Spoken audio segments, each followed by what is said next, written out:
Raj TV நேயர்கள் அனைவருக்கும் வணக்கம் அண்ட் வெல்கம் டு நடிகர் திலகம் சாவித்ரி. நம்ம நிகழ்ச்சியில் சாவித்ரி அவர்களுடைய திரை பயணத்தை பற்றின பல சுவாரஸ்யமான விஷயங்கள்லாம் பார்த்துட்ருக்கோம். இன்றைக்கி நிகழ்ச்சியிலும் உங்களுக்காகவே இன்னும் பல அற்புதமான விஷயங்கள்லாம் காத்துட்ருக்கு. வாங்க நம்ம நிகழ்ச்சிக்குள்ளே போகலாம்.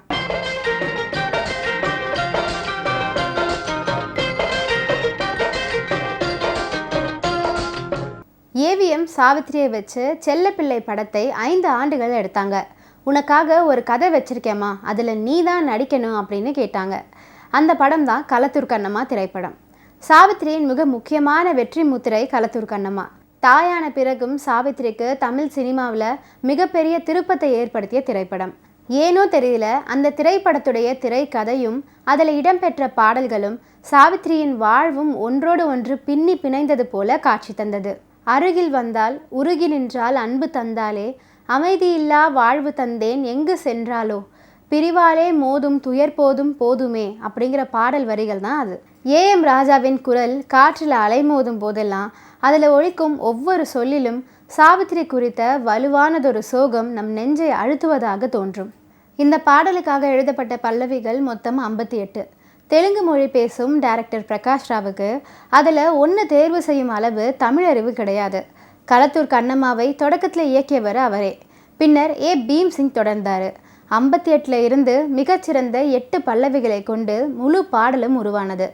எனக்கு தெரிந்து அணுப்பல்லவி சரணம் எதுவும் இன்றி பல்லவிகளால் நிரப்பப்பட்ட ஒரே பாடல் அருகில் வந்தால் பாடல் மட்டுமே அப்படின்னு பதிவு பண்ணியிருக்காரு. தமிழ் சினிமாவில் ஜெமினி சாவித்ரி ஏற்றி வைத்த இன்னொரு ஒளி விளக்கு கமலஹாசன். களத்தூர் கண்ணம்மாவில் ஜெமினியை விட வலுவான ரோலும் விளம்பரமும் தேசிய விருதும் கமலுக்கு கிடைச்சிது. கமலுடனான நேசம் குறித்து சாவித்ரி, நான் பாடுவதையும் பேசுவதையும் அப்படியே இமிட்டேட் செய்யும் சாமர்த்தியம் கமலுக்கு உண்டு. அந்த மழலை பருவத்தில் என்னையும் அவரையும் மாமா மாமி என்று கூப்பிட்டு கொண்டு ரொம்ப ஆசையாக பழகுவான். டான்ஸ் மாஸ்டராக இருந்த போதும் முக்கிய வேடங்களில் நடிக்க தொடங்கிய நேரத்திலும் என்னை அடிக்கடி வந்து பார்ப்பாரு.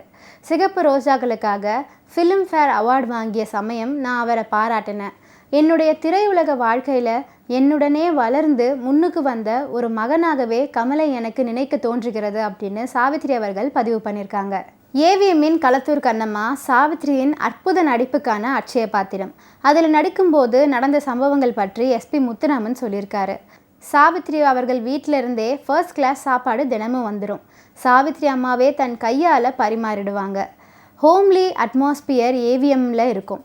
களத்தூர் கண்ணம்மா திரைப்படத்தில் ஒரு சீனில் குழந்தை இறந்துட்டதாக சொல்லி அடக்கம் செய்துட்டதா சாவித்ரியோட அப்பாவா வர எஸ்வி சுப்பையா டைலாக் பேசுவார்.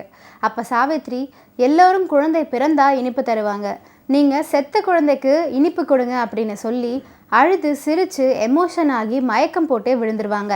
இதை பார்த்து செட்டில் இருந்த எல்லாருமே மலைச்சு போயிட்டாங்க அப்படின்னு எஸ்பி முத்துராமன் பதிவு பண்ணியிருக்காரு. சாவித்ரிக்கு செகண்ட் ரவுண்டில் கிடைத்த புதிய ஜோடி மேஜர் சுந்தரராஜன்.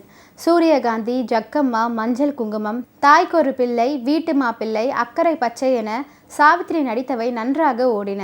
மீண்டும் சாவித்ரிக்கு நல்ல காலம் பிறந்துருச்சு. அம்மா வேடங்களில் அவர் உச்சம் தொடலாம், இழந்ததை ஓரளவு மீட்டு விடலாம் அப்படிங்கிற நிலைமை வந்துச்சு. ஆனால் சாவித்ரி தன் வெற்றிகளை தக்க வச்சுக்கல. நடிப்பை விட மதுவுக்கு கூடுதல் முக்கியத்துவம் கொடுத்தாங்க. எத்தனை குடித்தாலும் ஜெமினியை மறக்க முடியாமல் தவிப்பு கூடியது சாவித்ரிக்கு.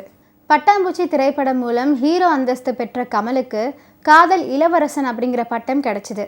கமல் பிளேபாயாக கோலிவுட்டில் புகழ்பெற்ற நேரம்தான் அது. சாவித்ரி தொடர்ந்து குடித்துவிட்டு வந்தாலும் பரவாயில்ல அப்படின்னு சொல்லி முக்தா ஸ்ரீனிவாசன் மேஜரையும் சாவித்ரியையும் நாயகன் நாயகியாக நடிக்க வச்சு துணிச்சலாக உருவாக்கிய திரைப்படம் தான் அந்தரங்கம்.